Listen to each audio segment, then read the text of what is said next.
Boa noite a todos e todas que estão aqui participando com a gente.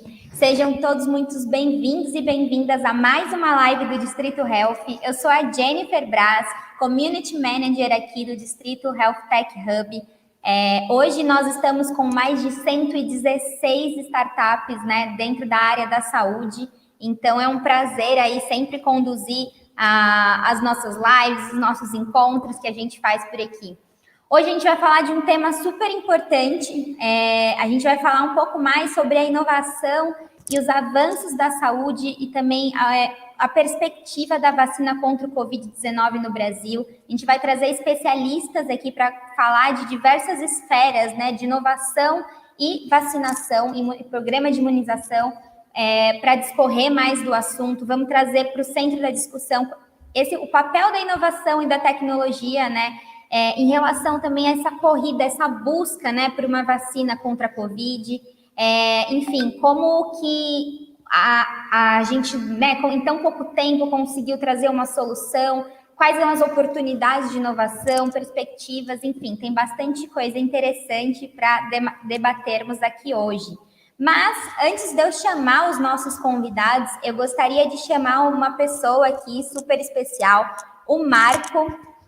Marco, tá por aí? Tô sim. Oi, Jennifer, tudo bom? Boa noite a todos. Prazer grande estar aqui com vocês. Seja muito bem-vindo, Marcos. Pessoal, o Marcos, ele é founder da Vacinas.net, startup residente aqui do Distrito. É legal que desde do ano passado, né, acompanhei aí o início, né, da Vacinas.net, o crescimento dela, e hoje, né, preparada também para receber, né, para o momento em que a gente está. Então, o Marcos, ele vai fazer um pitch da startup dele aqui para vocês.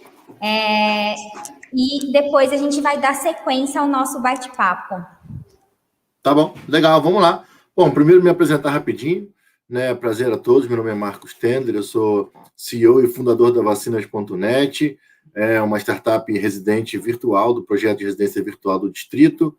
É um prazer grande fazer parte desse projeto de residência, né? Eu sou carioca morando em São Paulo e graças a essa residência eu pude estar inserido nesse ambiente de inovação, nesse grande hub que é o Distrito, e sou muito grato por tudo que eu aprendi e venho aprendendo.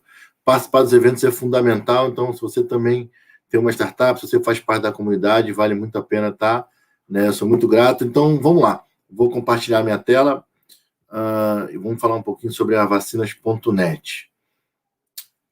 Vamos lá, tá aqui. Bom, a proposta da Vacinas.net é servir como um hub, né, uma startup que conecta quem precisa se vacinar, quem faz a vacinação. Então, é um site onde o público, o consumidor, ele pode comprar online e vacinar em casa ou numa clínica parceira. Então, na Vacinas.net, uma consumidora como a Tatiana, mãe do João Pedro, que se mudou para São Paulo com um filho pequeno, ela pôde comprar e agendar as vacinas para toda a família, né? O filho, o marido, o pai, as irmãs, até a babá foram vacinadas com a ajuda da nossa plataforma. Através da Vacinas.net, ela pode fazer a compra online e a vacinação em casa ou numa das clínicas homologadas, com data e horário agendado.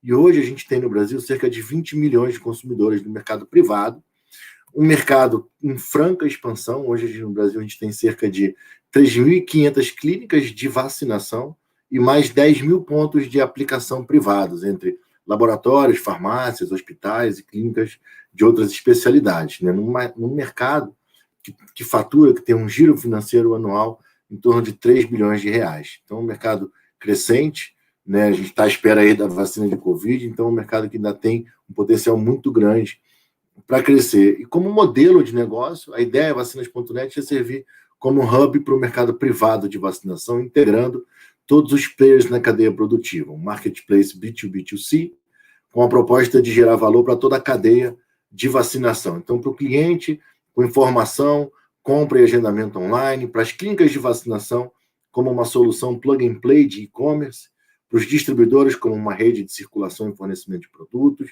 para a indústria, como uma grande vitrine, um canal promocional, fonte de dados de sellout, e para a classe médica, uma ferramenta de prescrição, suporte técnico.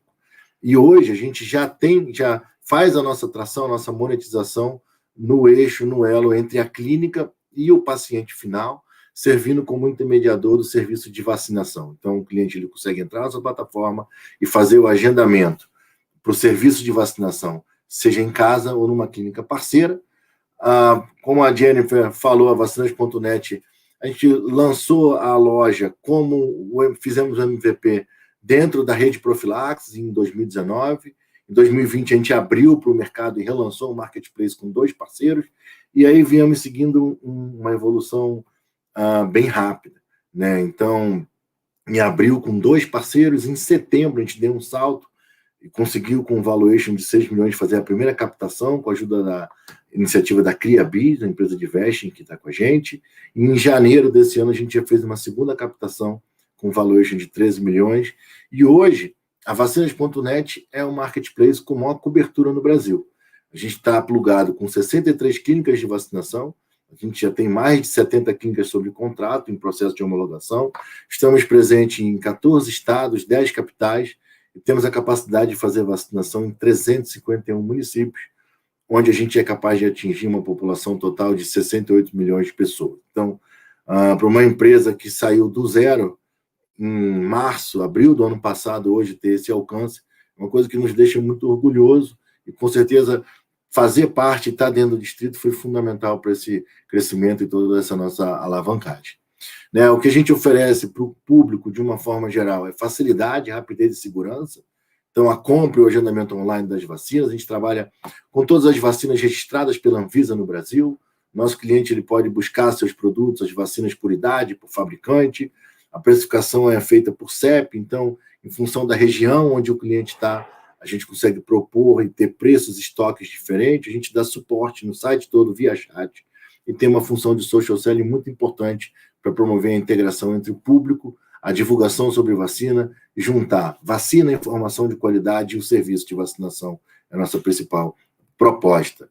Além disso, para os nossos parceiros, as clínicas de vacinação, a gente oferece um sistema de gestão próprio. Hoje, a gente é localizado na plataforma Vetex, uma grande plataforma brasileira de e-commerce, na verdade, é uma empresa hoje multinacional, e a gente desenvolveu um sistema próprio de gestão, onde a gente faz a integração das clínicas com a loja online. A gestão dos pedidos, a gestão dos estoques, a gestão das comissões.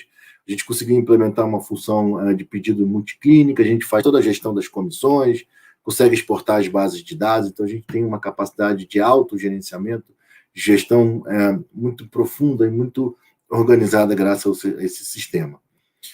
Marketing é fundamental, né? Um marketplace vive de marketing, então Google, Facebook, Instagram, conteúdo, e-mail marketing, todo o relacionamento com as clínicas, isso é tudo feito dentro de casa pela nossa equipe, que é comandada pelo meu sócio e co-founder da Vacinas.net, o Rodrigo, né? A gente, aí um pouquinho da nossa evolução em 2020, então a gente começou 2020 com cerca de um tráfego de 1.000 usuários por mês no site, e em 12 meses uma evolução de 1.000% de crescimento, né? Um crescimento muito expressivo.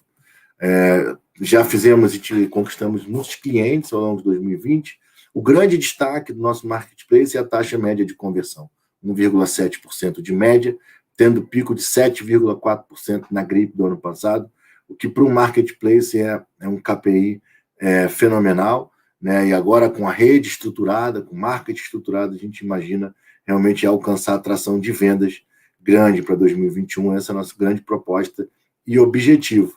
E aí nossa equipe, para apresentar, então, fazem parte da equipe eu, fundador e CEO, um profissional com 20 anos de experiência no mercado privado, faço parte da diretoria da Associação Brasileira de Clínicas de Vacinação, né, meu sócio e cofundador da Vacinas.net, Rodrigo Cruz, além da nossa equipe, a gente trabalha com uma equipe enxuta, né, de profissionais dedicados que são capazes de dar suporte para a nossa empresa em todo o Brasil. E para finalizar, é muito importante lembrar, o mundo mudou, as formas de relacionamento mudaram. Não espere sempre o mesmo. Faça o que te faz bem. Vacine-se. Muito obrigada. Essa é a Vacinas.net. Obrigada, Marcos.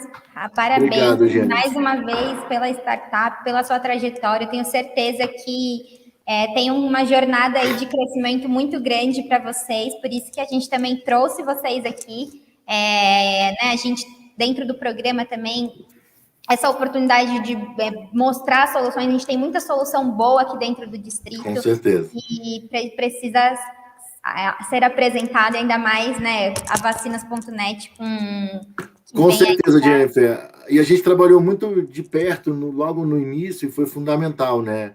Contar com o apoio de vocês, as mentorias que a gente teve, né? Muito importante. Não é só fazer parte, mas participar, pedir ajuda, trocar ideia. Com certeza. Né? Isso é muito importante, com certeza. Perfeito. Muito obrigada. Tá bom? Obrigado vocês. Bom, vou dar continuidade ao nosso evento. Agora, eu gostaria de convidar aí chamar os nossos convidados para o palco virtual. Vamos começar com o Érico Vasconcelos, CEO e founder da Universaúde. Érico, seja muito bem-vindo. Obrigada por aceitar, super parceiro nosso aqui do Distrito também. Ele que vai conduzir aí o nosso bate-papo. Seja muito bem-vindo ao nosso palco virtual. Jenny, querida, muito obrigado pela apresentação. Agradecer a Distrito por esse espaço tão nobre, né? A alegria e o orgulho de pertencer a essa comunidade. A gente da Universaúde pertence, estamos como residentes virtuais desde o ano passado. A Distrito vem se destacando como um dos principais, se não o maior e o principal hub de inovação e empreendedorismo em saúde no Brasil. É uma alegria ver, por exemplo, uma apresentação como essa do colega Marcos, com tanta robustez, tanto preparo e fazendo a diferença nesse mundo da inovação e do empreendedorismo na saúde do nosso país. Parabéns para você, Marcos, pelo trabalho. E eu tenho essa missão de seguir aqui na Universaúde, cuidando de quem cuida para transformar o jeito de fazer saúde no Brasil. Nessa atuação GovTech, ao longo desses últimos 4 anos, a gente tem como proposta de valor ajudado os gestores a racionalizarem seus custos, a fim de melhorarem seus gastos na área da saúde, né? E especialmente de secretarias municipais de saúde e consórcios intermunicipais por todo o país. Já atuamos em mais de 50 municípios, e é uma alegria ter a chance de poder ser uma GovTech referência para cuidar de quem cuida no âmbito da saúde GovTech no Brasil. Muito bom, obrigada, Érico. Bom, vou chamar agora os nossos convidados que vão participar desse debate, que o Érico ele vai conduzir. Gostaria de chamar o nosso palco virtual o Dr. Renato Sabatini, CEO da Sabatini Consulting Education Group. Dr. Renato, professor Renato, seja muito bem-vindo. Obrigada por aceitar esse convite. Eu que agradeço o convite de estar participando desse evento aqui, porque acho que é a primeira vez que a gente está unindo essa questão de tecnologia e vacinação, né? Tem muita coisa interessante acontecendo, e como você falou no começo, tem muita gente que desconfia como foi que a gente foi capaz de desenvolver tão rapidamente um número tão grande de vacinas, até uma certa desconfiança a respeito, mas a tecnologia responde o que foi que aconteceu. Espero a gente poder falar disso, então. Com certeza, muito obrigada.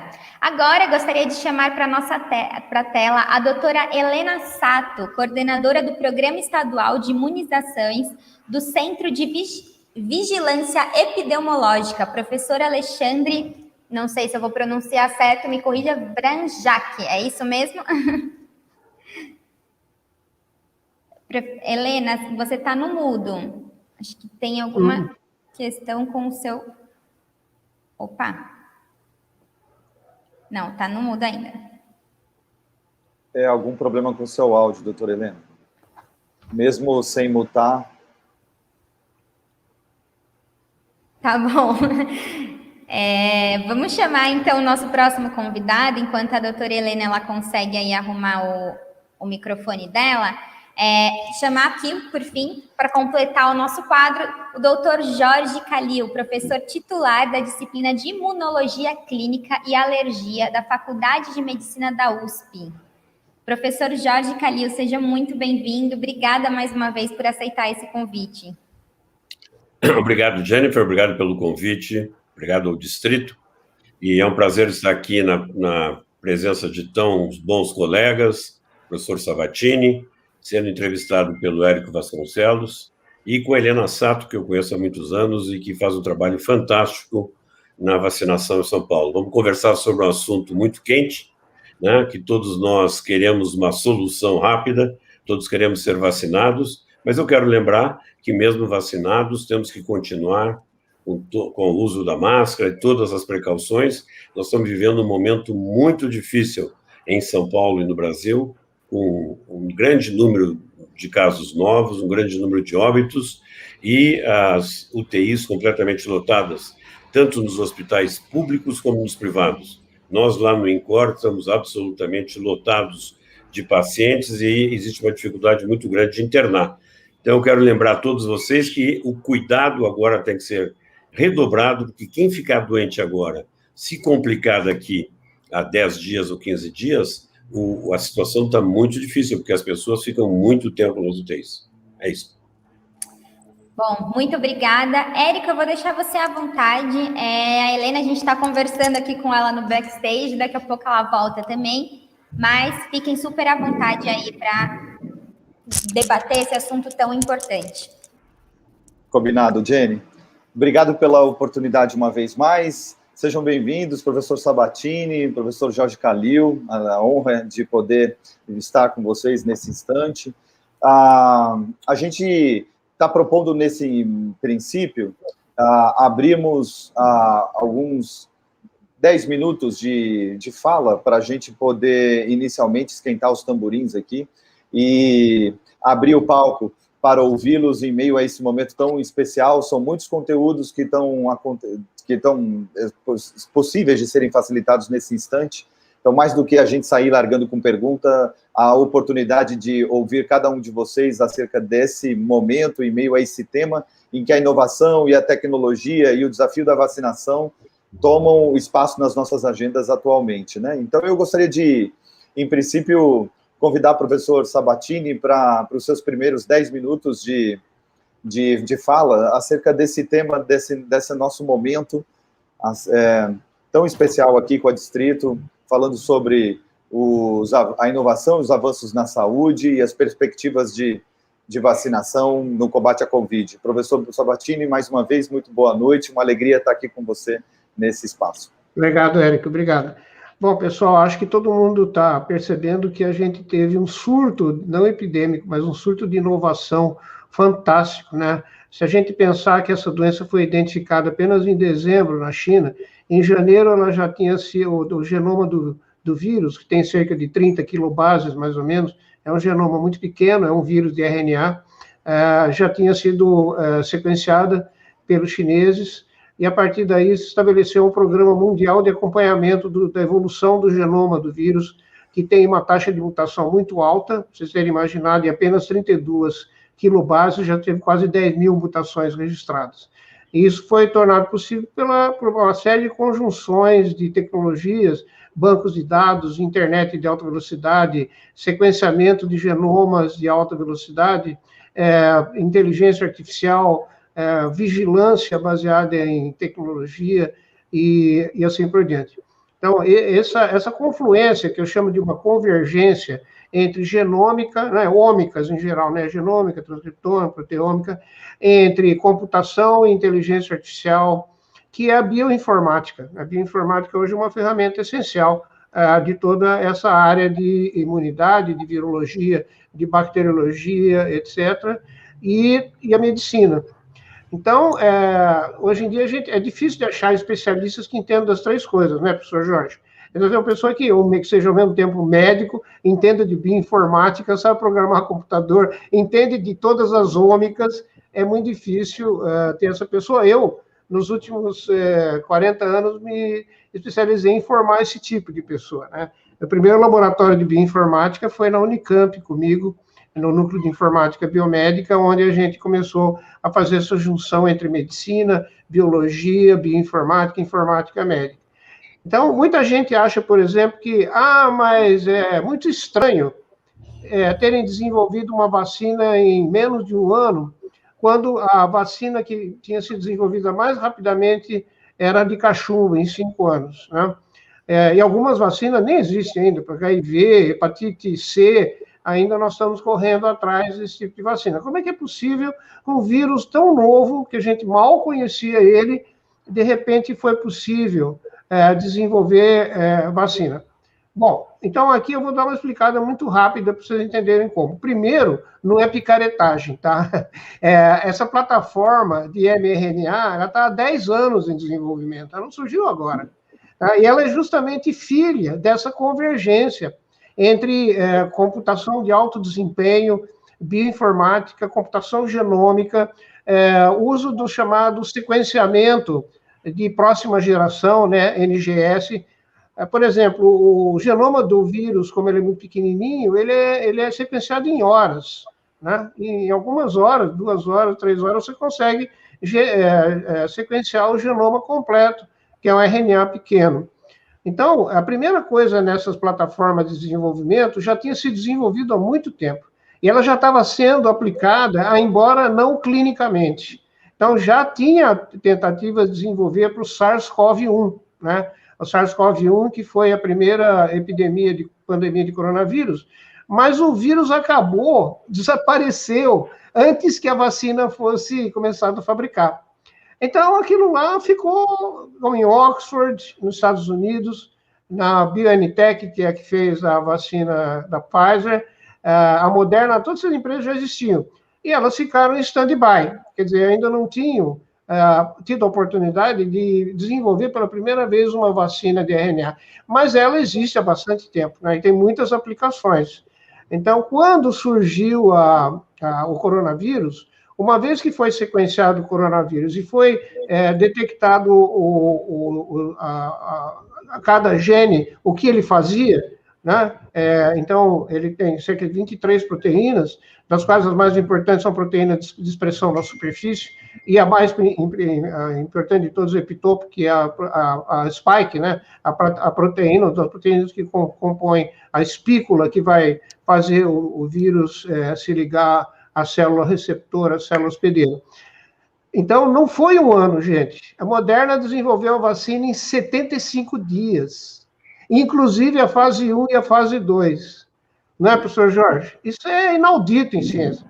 Eu tenho 52 anos de experiência na área, como professor de medicina, minha área é mais fisiologia, mais bioquímica, fisiologia, farmacologia, mas eu nunca tinha visto um desenvolvimento tão célere, tão, assim, absurdamente rápido de desenvolvimento de qualquer coisa, tá? Por quê? Não tem mágica, as ferramentas todas já existiam, existem plataformas prontinhas para desenvolver vacina de RNA, e isso é uma boa coisa, porque é o seguinte, se aparecer uma mutação muito grande na espícula, que é o alvo das vacinas de RNA, em questão de 15 dias nós temos uma nova vacina, tá? A única coisa que tem, vamos dizer assim, um problema é que a vacina de RNA demora muito para ser produzida. Para desenvolver ela, inventar a vacina é rápido, né? Você usa essas ferramentas computacionais para você poder rapidamente identificar a variante, identificar qual é a sequência gênica que expressa aquela proteína mutada, né, a proteína do variante, e fazer uma nova vacina. O problema, por exemplo, é que a vacina da Pfizer demora 120 dias, 110 a 120 dias, todo o fluxo de produção. Mesmo porque a Pfizer fez uma coisa muito esquisita, ela tem uma fábrica nos Estados Unidos, tem outra em Bruxelas, tem outra na Alemanha, e eles ficam transportando de avião para lá e para cá a matéria-prima. Por exemplo, para você fazer uma vacina, tem que atravessar o Atlântico 2 vezes de avião, né? Vai até Bruxelas, produz um negócio, volta para os Estados Unidos, produz outro, tal, não sei o quê. Então, eles estão tentando reduzir esse prazo para 60 dias. Mas, mesmo assim, são 2 meses de preparação da vacina. Bem diferente das vacinas baseadas em proteínas do próprio vírus, né? Como o vírus inativado ou a vacina que o Dr. Jorge vai falar, que eles estão desenvolvendo lá no INCOR, que é uma vacina de fragmentos de vírus, né? Então, essas vacinas, ele tem um deployment, uma fabricação bem mais rápida do que a vacina de RNA. A vacina de RNA usa 25 fornecedores diferentes de 12 países e tem cerca de 200 passos de fabricação. Então, ela é uma produção muito complexa. Outra coisa é que ela exige uma cadeia de frio, já que o material da bolsinha de gordura que é usada para envolver o RNA e protegê-lo, ela é muito frágil. Então, ele tem que ser armazenado numa temperatura entre 60 a 80 graus negativos, né? Essa cadeia de frio é muito complexa. Eu acredito que o Brasil para poder comprar agora a vacina da Pfizer, vai ter que pensar um pouquinho sobre isso. Então, nessa própria logística de comunicação, de gestão, entra IoT, né, Internet das Coisas, entra inteligência artificial, entra uma logística complexíssima de movimentação, rastreamento das vacinas, acompanhamento das estatísticas, né? Que é outra coisa que a gente vê também que a tecnologia contribui muito. Hoje a gente tem acompanhamento em todo o mundo, do número de mortos e o número de casos novos, hora a hora, né? O dia a dia.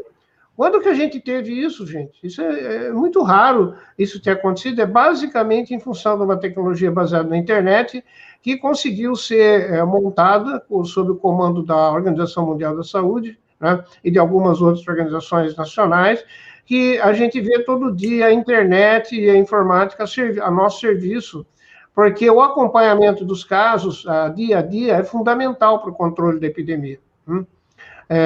Depois a gente pode até argumentar se isso está acontecendo no Brasil realmente, né? Mas nos países desenvolvidos, a estatística do dia a dia, ela vai informar a estratégia que o país tem que adotar para reduzir o número de mortes. É só vocês verem que os Estados Unidos já vacinou quase 60 milhões de americanos, né? A Inglaterra, o Reino Unido, já quase 30 milhões de pessoas. E nós aqui estamos ainda nos 6, 7 milhões. Alguns países mal começaram também. Israel já vacinou 60% da população, já constatou uma queda enorme da doença, de novos casos e de óbitos, provando que essa vacina da Pfizer, que é que eles estão usando, é verdade, que ela é acima de 90% eficácia, ela está se demonstrando na fase 4, com grandes populações, que ela realmente, ela tem essa eficácia, pelo menos, né, dentro do prazo que a gente está conseguindo acompanhar, que é muito recente. Mas eu acredito que a tecnologia vai continuar evoluindo, vai se usar mais inteligência artificial, não apenas para a pandemia de coronavírus 2, mas para a próxima pandemia. Para a próxima. Então, se a gente aprender agora a ter todo o arsenal de resposta rápida, gente, a virologia e a imunologia têm essas armas já. Eu não tenho dúvida que se aparecer um novo vírus DNA, um novo vírus de RNA, o coronavírus 3, sei lá eu, que bicho vai aparecer, né? Alguns até vindo da nossa querida floresta amazônica, que é talvez o maior repositório de vírus selvagens do mundo, ok? Com a febre de lábrea, né? Que é igual a febres hemorrágicas piores do mundo aí. Se de repente um bicho desse sai de lá, nós vamos ter que enfrentar outra pandemia, às vezes muito mais letal do que essa.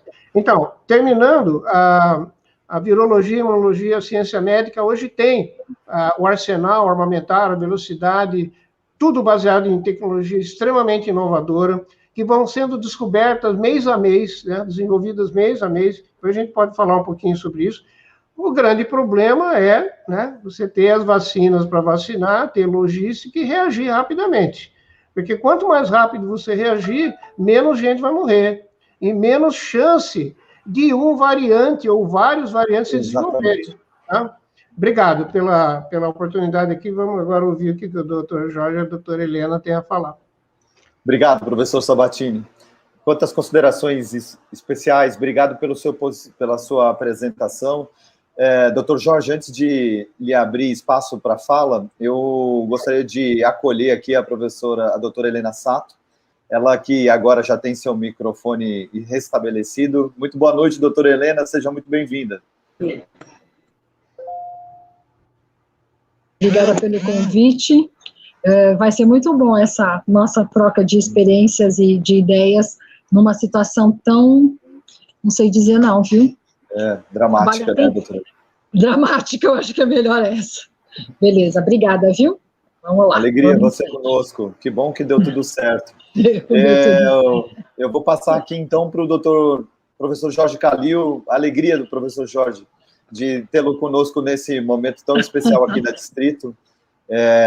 Seja muito bem-vindo, boa noite. 10 minutos das suas considerações iniciais nesse nosso debate. Obrigado. Muito obrigado, Érico. Prazer estar com o Sabatini e Helena. Então, pegando um pouquinho o gancho que Sabatini abriu, veja, o mundo esperava que nós tivéssemos aí uma pandemia. Não é que o mundo não esperasse, por isso toda essa preparação. Se você for ver, em 2015, o Bill Gates fez uma conferência dizendo para a gente se preparar para uma pandemia. Em 2017, eu tive a honra de estar em Paris quando foi criado o CEP. O CEP é uma coalizão de países, principalmente europeus, porque o Trump não quis entrar naquela época, mas as grandes fundações, como o Wellcome Trust, uma fundação Bill Gates e muitas outras, que foi criado, então, como eu disse, em fevereiro de 2017, para você ter uma ideia da importância que foi dada pelos países europeus, que o François Hollande, que era presidente da França, deu uma conferência no evento, e eu falei logo depois dele sobre os problemas da Zika, né? Que estava assolando, digamos, o Brasil, que o Brasil também, a ciência brasileira foi muito rápida em identificar e descrever todos os problemas ligados com a microcefalia. E naquela época a gente dizia, bom, uma doença que é transmitida por um vetor, a gente sempre pode atacar o vetor, né?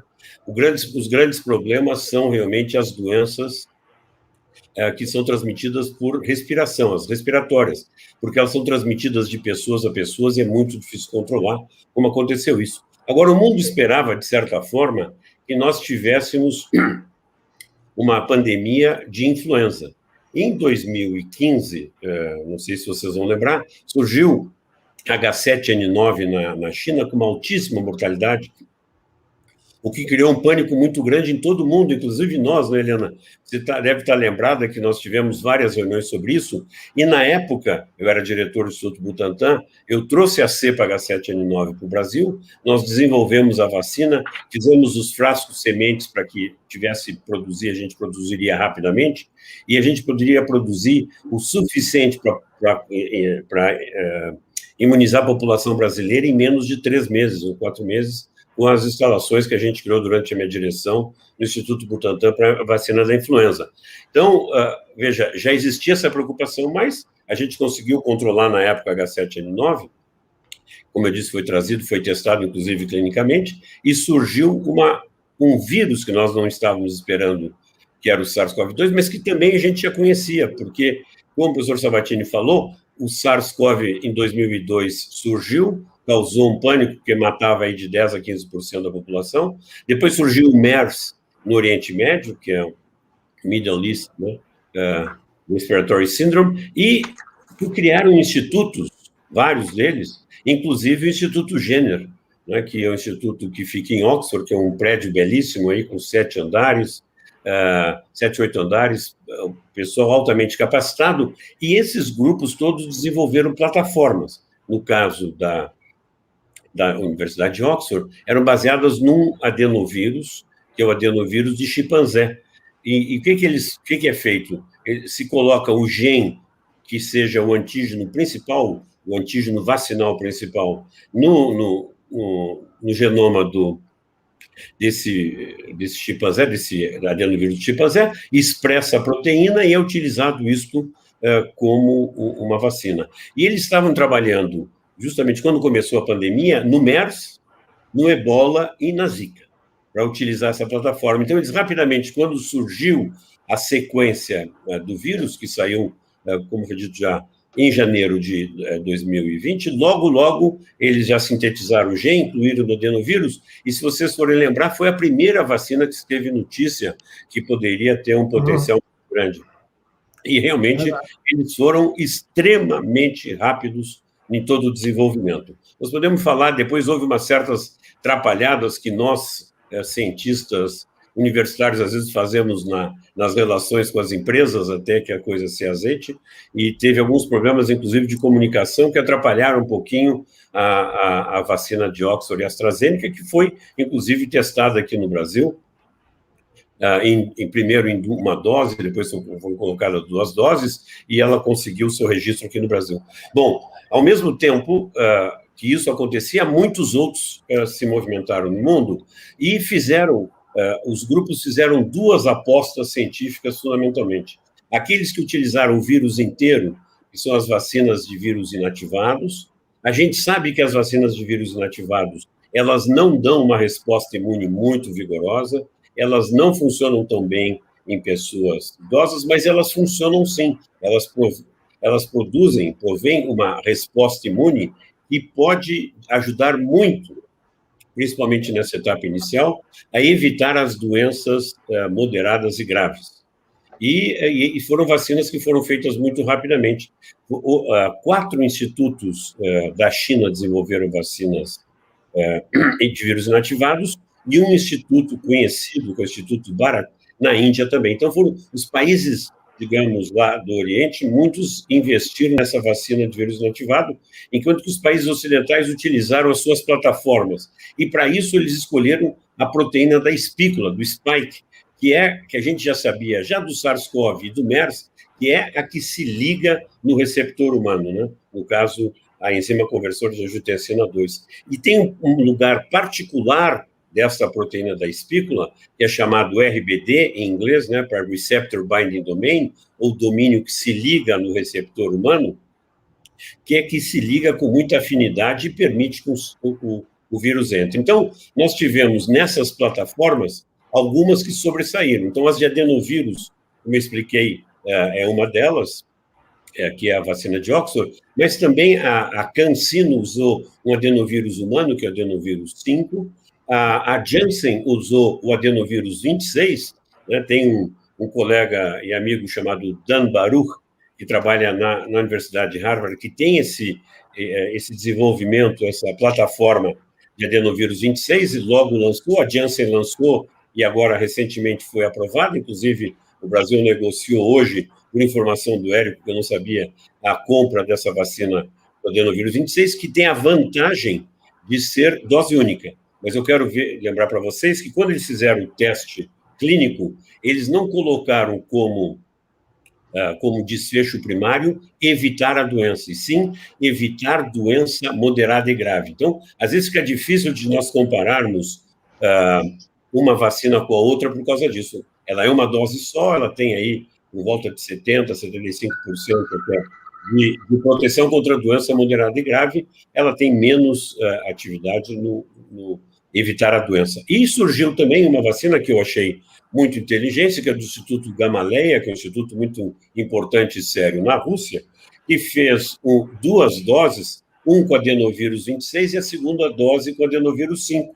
A gente sabe que quando se usa o mesmo adenovírus 2 vezes, a resposta imune contra o adenovírus pode destruir uma segunda dose da vacina antes de desencadear uma resposta forte contra o antígeno que se quer. E por isso mesmo eu tenho muita fé que essa vacina russa, quando surgir, quando apresentar todos os seus dados de fase 3, possa ser uma vacina muito útil.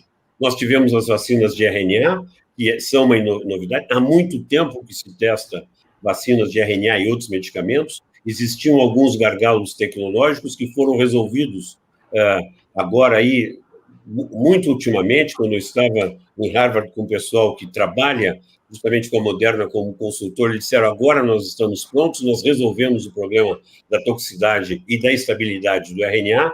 Por alguma sorte, digamos assim, a gente conseguiu, eles conseguiram desenvolver essas vacinas e colocar essas vacinas com altíssima eficácia.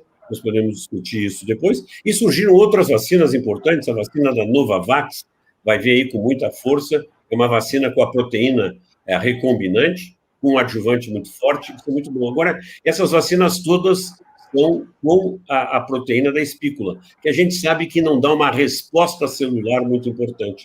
E por isso mesmo, no nosso grupo de pesquisa, nós começamos a trabalhar num outro tipo de vacina, em que nós estudamos a resposta de anticorpos, quais são os alvos de anticorpo e quais são os alvos da resposta celular, para induzir uma resposta celular forte com células citotóxicas que matam as células infectadas e também com os alvos que nos desencadeiam uma memória a longo prazo. E por isso nós estamos trabalhando uma vacina que tem os alvos, que a RBD, o principal alvo humoral de anticorpos, e vários peptídeos derivados de um grande número de proteínas do vírus, que nós estudamos por bioinformática, professor Sabatini, exatamente. Nós estudamos quais os melhores, digamos, determinantes antigênicos das diferentes proteínas. Nós trabalhamos aí com 220 pessoas que tinham se recuperado da doença, e aí descrevemos um outro tipo de vacina que está sendo agora, nós estamos vendo detalhes como é que ela tem que ser fabricada para que tenha uma fabricação mais simples. E isso nós queremos injetar, em vez de intramuscular, como essas vacinas estão aí, por via nasal. Vai ter gente que vai nos copiar essa ideia, eu tenho certeza, porque a gente é mais... E por que é importante a via nasal? Porque justamente você fortalece aonde que o vírus entra e onde é que causa a maior doença.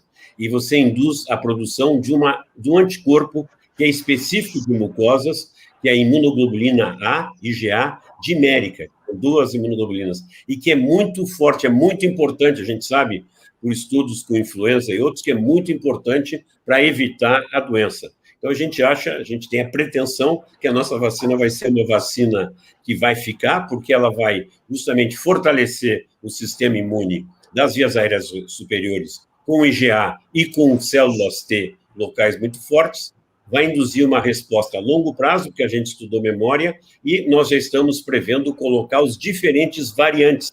Os variantes que são importantes são aqueles que estão justamente no RBD, porque eles não são reconhecidos mais pelos anticorpos neutralizantes. Eu já estou excedendo meus 10 minutos, então eu vou parar por aqui, mas foi um bate-bola inicial para colocar a situação que nós estamos. Obrigado. Perfeito, professor Kalil. Muito obrigado por seus registros tão especiais também. Quanta novidade que o senhor nos abrilhanta aí em relação à produção das vacinas pelo mundo afora. Professor Kalil, que também deixou um legado extraordinário, boa parte do que a gente testemunha hoje do Instituto Butantan tem a história, o dedo do professor Kalil, então, mais do que nunca, meus parabéns e muito obrigado, professor Kalil, pelo seu belíssimo trabalho. Bom, antes de passar para você, doutora Helena Sato, eu quero aqui saudar os colegas que estão conosco nessa live. Você que está aqui ao vivo com a gente, não perde a oportunidade de deixar sua pergunta e seu registro para a gente poder encaminhar para os nossos queridos participantes nesse instante, ao final de suas primeiras falas. Doutora Helena, muito boa noite, alegria revê-la, a gente que teve a chance de trabalhar junto quando eu estava no Ministério da Saúde, apoiando o Estado de São Paulo nas diversas epidemias de influenza. Parabéns pelo seu trabalho. A gente está aqui na expectativa de lhe ouvir sobre as informações mais recentes sobre o coronavírus no estado de São Paulo, lugar este onde você faz história aí há bastante tempo, né? Muito boa noite e muito bem-vinda. Bom, vamos lá. Primeiro, boa noite, né? Muito bom te ver, Kalil, muito bom, viu? Com imensa alegria. Quero também agradecer aqui a oportunidade, né, de conhecer o professor Renato, boa noite. E eu vou tentar, Henrique, ser breve na fala, tá? E ser breve não é fácil, tá? Mas então eu quero, com isso, só colocar um pouco a seguinte questão. Hoje, nós estamos comemorando, não digo comemorar, né? Isso a gente não comemora. Mas hoje, neste dia, né, final de fevereiro, foram os primeiros casos de Covid aqui no estado de São Paulo, né? A ocorrência, a notificação dos primeiros casos. Veja só, em um ano, né? E a gente lembra muito bem que naquela época a gente falava, e continua falando, a importância de ficar em casa, usar máscara. Fizemos várias tentativas aqui no estado, certo? De identificar que na época a gente conseguia, viu, Kalil? Na época a gente conseguia botar no mapa, diferente da febre amarela, mas era alguma coisa parecida, a gente conseguia botar no mapa onde estavam os casos, né? Os casos suspeitos de Covid. E lá, naqueles municípios, a gente falava, gente, tem que isolar essas pessoas, né? Lembra não, ainda faz parte da proposta do Ministério uma questão, uma forma chamada contact tracing, tá? Para cada caso suspeito, veja só a trabalheira, e acho que esse é o SUS, esse é o SUS. Vou falar rapidamente. Para cada caso suspeito, você identificava os comunicantes, tá? E o povo da vigilância dos municípios entrava em contato com cada um desses comunicantes do caso suspeito e confirmado e acompanhavam durante o período de 10 a 14 dias, que é o período de incubação, pois aqueles que tinham sintomas aí eram testados, tá bom? Então, era alguma coisa nesse gênero, só para vocês entenderem um pouquinho como era feito, e isso ainda é feito, tá? É uma das estratégias chamadas de contact tracing. Bom, isso tudo no sentido de dizer o quê, né? Eu sempre digo, eu não consigo, viu? E aí eu me emociono. Não consigo falar do nosso trabalho aqui na divisão de imunização, do Centro de Vigilância Epidemiológica, né? Onde eu estou aqui com uma equipe maravilhosa, tá bom? Já há alguns anos, as nossas ações, elas são feitas nas 3 esferas de governo. A gente gostaria muito, com certeza, que diferente do que ocorreu na pandemia, né, uns 10 anos atrás com influenza, gente, há uns 10 anos atrás, ok, com influenza, nós vacinamos 20 milhões de pessoas, 20 milhões de pessoas contra o H1N1, tá? Mas isso só para pontuar uma história. Bom, mas isso tudo no sentido de dizer, para as nossas ações de vacinação, gente, nós já estamos fazendo 1 ano, tá? Assim que foi detectado, assim que começaram a chegar as vacinas, nós já estamos começando a vacinar, né? Não do jeito que a gente gostaria. Mas, assim, voltando de novo, ressaltando que quem executa as ações são as salas de vacina, a gente fala, a equipe de vigilância, são as salas de vacina nos nossos 645 municípios, né? Nós, enquanto divisão de imunização, só para vocês enxergarem, a gente não tem como conversar e discutir com 645 municípios. Então, nós temos os grupos de vigilância epidemiológica, que são as GVS, que são cerca de 23, 24, né? Só para vocês terem uma ideia, a região de São José do Rio Preto é uma das nossas regiões com o maior número de municípios. Então, a gente não precisa ligar para cada um dos municípios para saber como está, ou trocar ideias, não é? Não, a gente liga para a GVS, e as GVS, com isso, fazem um link com os municípios, tá bom? Então, isso só no sentido de mostrar e falar um pouco da importância dessa estrutura, da importância dessa vigilância, que é o que a gente chama o SUS invisível, não é? E aí nem preciso dizer, né, que estamos precisando de gente, mas vamos lá, independente disso, a pandemia está aí, o Calil dá risada porque ele sabe disso, e vamos em frente, né? Mas a gente tem que desabafar um pouco e parabenizar toda essa estrutura. Então, vamos. Neste momento, né, só para a gente ser breve, né, neste momento, nós já iniciamos a ação de vacinação, né, já faz quase uns 20 dias ou 1 mês, e aí, o que eu queria só pontuar? Nós já iniciamos a ação de vacinação, neste momento vacinamos cerca de 2,5 milhões de pessoas, e uma plataforma, né, que é muito parecida, é a plataforma da campanha de influenza, né? Então, só para vocês saberem, né, então só para a gente rememorar, numa campanha de influenza, a gente coloca num bloco só, vacinar todas as pessoas com 60 anos ou mais, que era esse o nosso desejo. Mas nós não temos vacina para isso. E não adianta chorar, sabe? Então, acho que no começo a gente se martirizava, sabe? Nossa, como eu queria vacinar todo mundo com 60. Mas não tem, certo? Não tem isso disponível. Não tem disponível, e depois até discute um pouquinho essa questão, né, e o Calil também pode colaborar um pouco com essa discussão do porquê não temos, mas então temos que vacinar e adequar a ação de acordo com o que temos. Então, por isso que no início da ação de vacinação, começamos com quem? Trabalhadores da saúde. De novo, não tenho como não falar do que é uma campanha de influenza para trabalhador da saúde. O que a gente faz? A gente usa uma frase. Todo mundo daquela casinha, daquele serviço de saúde, tá? Tem uma unidade de saúde, a gente vai sendo uma campanha de influenza, todo mundo que está naquela casinha, tá? Desde o médico, o enfermeiro, até o povo da limpeza, o povo da limpeza, porque ele faz parte daquele local. No começo, a gente não conseguiu fazer isso, e com uma dor, gente, eu posso dizer, não é?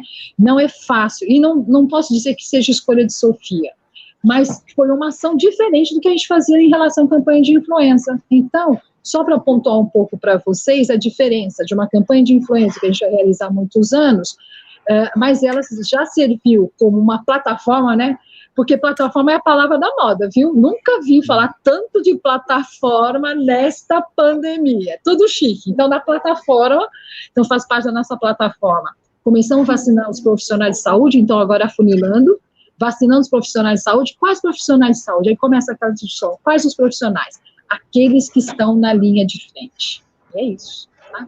Dependendo da situação, tem locais que as pessoas da linha de frente são tão poucas que aí o próprio município consegue fazer uma gestão melhor também para não ficar tudo amarrado, né? Então, só no sentido de dizer, neste momento, nessa pandemia em todo o estado de São Paulo, veja só, gente, eu já trabalho na secretaria há alguns anos, nunca vi tamanha situação. Num ano de pandemia, nós já estamos com mais quase 2 milhões de casos, né, quase 2 milhões de casos, infelizmente 50 mil óbitos, nunca vimos uma situação como essa, tá? Então, considerando essa situação epidemiológica, tá, nós estamos iniciando a ação de vacinação, e aí eu deixo para depois a gente completar melhor e discutir um pouquinho o que é fazer uma ação de vacinação.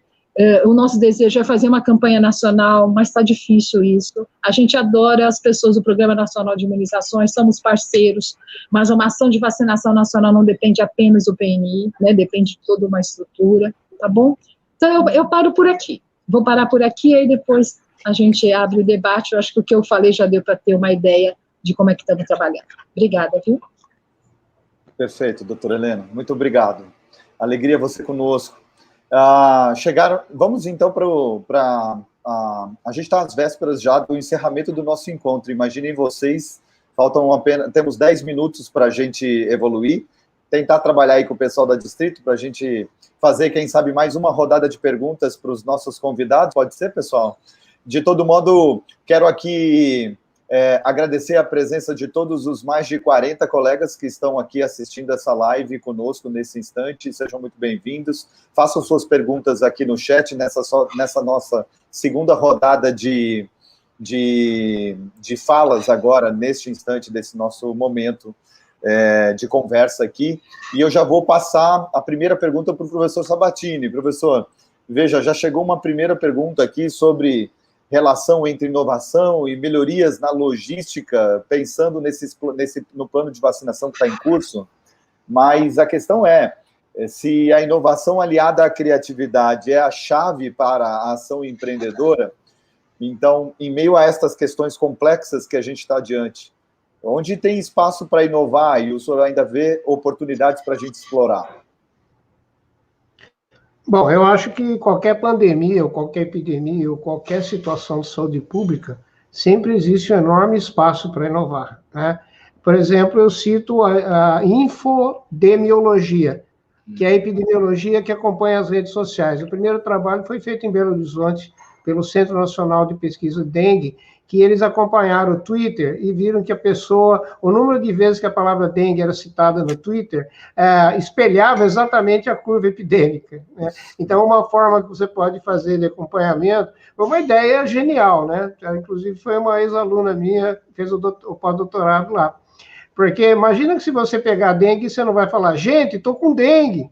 Então, você consegue acompanhar. Então, essas ideias novas, elas surgiram com muita velocidade. Algumas delas um pouco polêmicas, por exemplo, acompanhar, como na China, as pessoas através da posição do GPS do celular delas, se elas estão numa zona vermelha, quer dizer, onde está tendo muito contato, e medir a distância pessoal dela em relação a outras pessoas que estão contaminadas, por exemplo. Então, isso é uma invasão da privacidade, mas talvez numa pandemia seja necessário você fazer esse tipo de coisa. Então, a inteligência artificial é usada pela China e por outros países que implementaram esse tipo de aplicativo celular, já que o celular no Brasil tem mais celular do que gente, né? Tem mais linha de celular do que gente. Então, é perfeitamente possível, se as pessoas concordarem, você fazer esse tipo de acompanhamento.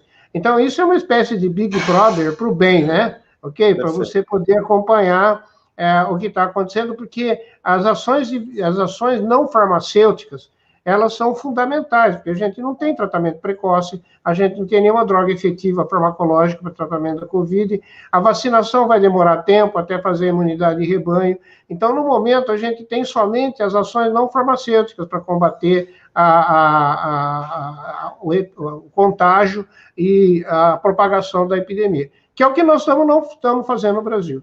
Nós não testamos suficientemente, Nós não fazemos acompanhamento dos contatos, né, trabalho clássico de epidemiologia, que é você pegar uma pessoa que está com doença e rastrear todos os contatos dela na última semana. Não estamos fazendo nada disso. Então, podemos dizer que está fora de controle. A nossa única esperança é a vacina. Né? E o doutor Jorge aí, que não falou ainda para nós quando é que vai sair a vacina brasileira, né, Jorge? Se você puder prever uma data, a gente vai ficar muito feliz, porque o Brasil perdeu muito a capacidade de produzir vacina. Essa área de bioinformática é uma área, viu, Érico, que cabe muita inovação. É uma área que progride muito rapidamente, é uma coisa muito de TI mesmo, né? De tecnologia de informação, matemática, é extremamente complexa e evoluiu muito. Então, empresas que surgiram na Unicamp, em função de computação genômica, sequenciamento de genomas de importância econômica, foi um progresso formidável, graças a todas essas ferramentas tecnológicas que têm muito chão para invenção e para criatividade. Então, surgiram pequenas empresas dedicadas à exploração da computação genômica. E essas empresas, então, elas podem trabalhar em conjunto e tem até o PIP, da FAPESP, tem uma linha especial de financiamento de empresas inovadoras, né, pequenas empresas inovadoras, que dão um dinheiro, um subsídio econômico sem reembolso, em que as empresas que têm ideias inovadoras nessa área podem e devem realmente começar a trabalhar no sentido de criar MVPs e outras coisas para que isso tenha uma aplicação realmente efetiva na atual e nas futuras pandemias. Fantástico, professor. Só para registrar a questão que você mesmo trouxe, a Fundação Getúlio Vargas, num dos recentes estudos, trouxe que nós temos hoje registrado, final do ano 2020, 424 milhões e 600 mil telefones registrados no Brasil. Só para você ter uma ideia dessa relação habitante-telefone que a gente tem no Brasil atualmente ativos, né? Muito bem. Professor Kalil, mais do que passar aqui a pergunta que o professor Sabatini fez há pouco para você, eu vou lhe trazer uma outra questão.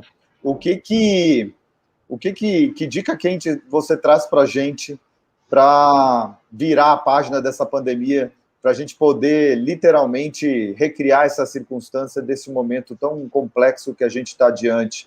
O que o senhor traz de recomendação para a sociedade nesse instante tão importante? Seu microfone está mutado, professor Kalil. Perfeito. Veja, desde o começo da pandemia, a gente sabe desde a Idade Média que para a gente controlar uma pandemia, você tem que isolar as pessoas doentes, né? E nós não fizemos, e a gente, apesar de saber que a pandemia estava chegando, quando ela saiu da China, a China é muito longe. Quando ela chegou na Itália, chegou em casa. E nós não tomamos as precauções que nós tínhamos que ter feito, que nós temos que testar em massa a população e isolar as pessoas infectadas. Nós tivemos a oportunidade de fazer isso quando nós tivemos hospitais de campanha. Em vez de dizer para as pessoas... Porque uma coisa é dizer para eu ficar isolado em casa, em que eu fico numa peça, minha esposa noutra, etc. As pessoas mais simples não conseguem se isolar assim. Então, nós temos que ter pensado em soluções. Nós não podíamos só colocar pessoas de alto nível aquisitivo, pensando só nos pacientes deles, como é que faz o isolamento. Nós tivemos a oportunidade, nos hospitais de campanha, nós podíamos, todo mundo que é sintoma vai até o hospital de campanha, faz o teste, e se ele tem condições de ir para casa, ele se isolar e vai para casa, senão ele fica no hospital de campanha. Os hospitais de campanha foram mal usados. E nós tínhamos ainda os estádios, nós tínhamos os hotéis, nós tínhamos as escolas, nós podíamos fazer isolamento de vários tipos. Bom, não foi feito. Então, agora, nós temos que educar a nossa população do distanciamento social. Nós estamos vivendo num momento dramático agora, e temos que fazer o distanciamento social. E nós estamos com mutantes que são muito infecciosos. O mutante P1, que surgiu em Manaus, ele já está no Rio Grande do Sul muito forte. A metade dos casos do Hospital das Clínicas de Porto Alegre já são do mutante P1. E ele foge, vai haver casos de reinfecção. Então, No momento atual, nós temos que fazer o distanciamento. É claro que nós temos que vacinar. A vacina, mesmo que ela tenha se mostrado em alguns tipos de vacinas que a eficácia não é tão alta, ou que alguns mutantes, os anticorpos que são feitos não neutralizam alguns mutantes, ela sempre dá uma resposta protetora, sim, através de alguns anticorpos neutralizantes e também na resposta celular. Nós temos que vacinar todo mundo, mas a Helena muito bem falou, nós não temos vacina para todo mundo. Então, o que tem que ser feito? Comprar vacinas e espalhar o mais rapidamente possível. E outro, existe um grande número de pesquisas de medicamentos que podem ser utilizados e que talvez a gente tenha algum que possa nos ajudar. Então, distanciamento, vacinação em massa e a busca de medicamento, esperando até uma certa calma. As pessoas não podem simplesmente negar que a doença existe. O brasileiro negou, a partir do feriado de finados, que a doença existia, e ela veio com muita força. Eu previa, sempre que me perguntava, vai ter uma segunda fase? Vai. Quando? Eu digo, no Natal e Réveillon. Errei, foi antes, foi já nos finados que as pessoas começaram a fazer de conta que não tinha doença, e as festas privadas, as aglomerações se seguiram, e a gente está na situação que está. Então, nós temos que ter um esforço muito grande, um civismo da população brasileira, que tem que entender que nós temos que parar isso para que o número de mortes não aumente de uma forma dramática. Obrigado, professor Calil. A gente precisa caminhar para o fim desse nosso encontro, imaginem vocês, mas não sem antes ouvir a doutora Helena Sato a respeito da mesma questão. Penso que o professor Calil tenha trazido vários elementos importantes também, né, doutora Helena? Mas suas recomendações para toda a sociedade nesse momento tão especial que a gente vive, infelizmente tomado aí pela pandemia do Covid no nosso estado e no nosso país. Antes de falar minha frase final, eu só tenho que acrescentar que aqui no estado de São Paulo nós temos um comitê de contingência, não é? Com várias pessoas que você conhece, né? Tem o professor Paulo, que foi o coordenador aqui da CCD, tem médicos da Unicamp, certo? Vários profissionais de saúde que contribuem muito com a discussão, doutor Dimas também, não é? Então, a existência desse comitê de contingência, ela é muito importante. Nós aqui no estado de São Paulo também temos uma comissão de imunização, não é? Então, aquilo que se falou tanto, né? Temos que juntar a ciência, né? Essa palavra que usamos muito nessa pandemia, temos muito que utilizar a ciência, as pessoas, né, que têm um conhecimento científico, certo? Para que a gente possa aí trabalhar da melhor forma possível. Mais uma vez quero dizer que esse é um dos maiores desafios que a gente tem enfrentado, não é? Mas nós temos que trabalhar junto, certo? Com a ciência, com o SUS, e para que a gente possa realizar essa ação da melhor forma possível. Quero aqui ressaltar que nós queríamos muito que a gente pudesse ter uma velocidade maior de vacinação. Bom, mas a produção de vacinas também, ela não tem a mesma velocidade que o nosso desejo, e aquilo, nós temos que nos adequar com o que temos e tentar fazer a melhor estratégia possível, tá bom? E a minha última palavra, vamos lá, né?